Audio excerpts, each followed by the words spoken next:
ఫ్యాన్స్‌కి మొన్న మీరు చెప్పారు. నా ఇంటర్ డ్రెస్ కూడా ఇస్తున్నాను. బాగా ఎమోషనల్ అయ్యారు.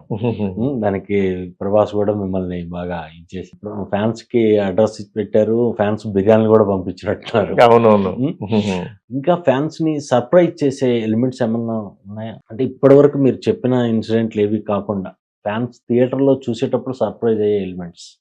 థియేటర్‌లో చూసేటప్పుడు సర్ప్రైజ్ అంటే ఈయన పెర్ఫార్మన్స్‌కి సర్ప్రైజ్ అవుతారండి.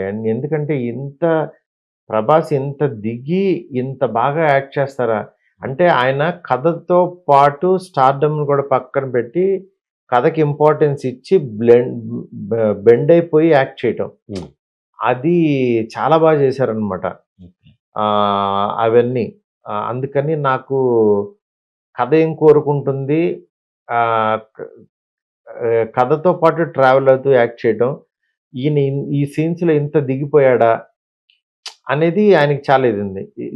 లేచే చోట ఎలాగో లెగుస్తారు. అంత దిగి యాక్ట్ చేయడం అనేది చాలా సర్ప్రైజింగుంటది. మీ సినిమాలనేసరికి ఒక ఫ్యామిలీ, ఒక అటాచ్‌మెంట్, హ్యూమన్ అటాచ్‌మెంట్స్ ఇవన్నీ ఉంటాయి.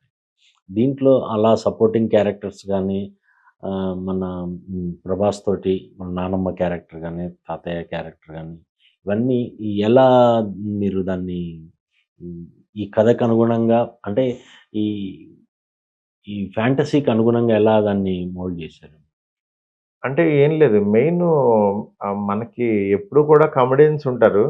అంటే 'ప్రభాస్' గారు లాంటి పర్సను ఆహ్, పక్కన కూడా కమెడియన్స్ పెట్టడం, ఇది ఆ సి అంటే కొంచెం స్కేల్‌కి దిగొచ్చి వర్క్ చేసినట్టు.